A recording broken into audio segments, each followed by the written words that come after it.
Star Trek: Why Enterprise was canceled.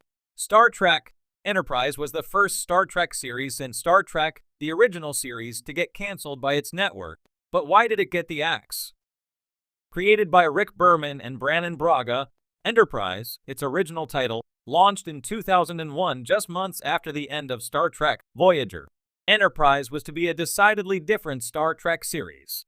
Set a century before the voyages of Captain James T. Kirk, William Shatner, Enterprise was a prequel about humanity's first steps into deep space exploration aboard the NX-01 Enterprise, Earth's first Warp 5-capable starship commanded by Captain Jonathan Archer, Scott Bakula.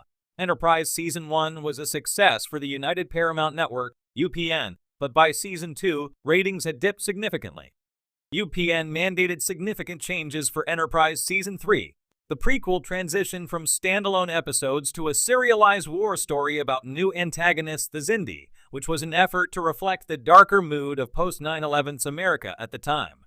The now renamed Star Trek: Enterprise's new direction was largely well received by fans, but the ratings continued to fall, and Enterprise changed creative gears, with the late Manny Coto replacing Brannon Braga as showrunner for Enterprise Season 4.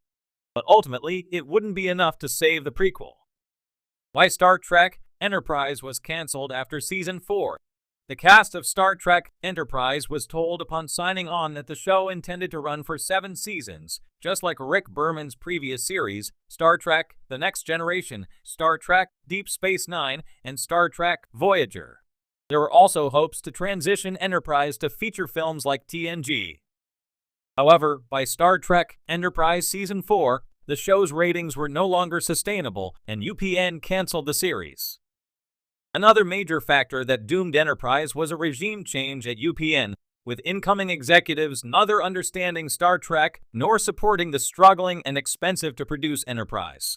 In a callback to the letter-writing campaign that saved Star Trek, the original series, from cancellation after its second season, fans launched an effort to convince UPN to give Star Trek: Enterprise a Season 5, but there would be no 11th-hour reprieve this time. Enterprise, and the Star Trek franchise as a whole, was dead. It was the first time since 1987 that there was no active Star Trek television in production. The failure of 2002's theatrical Star Trek: Nemesis and Enterprise's cancellation in 2005 put the franchise on ice.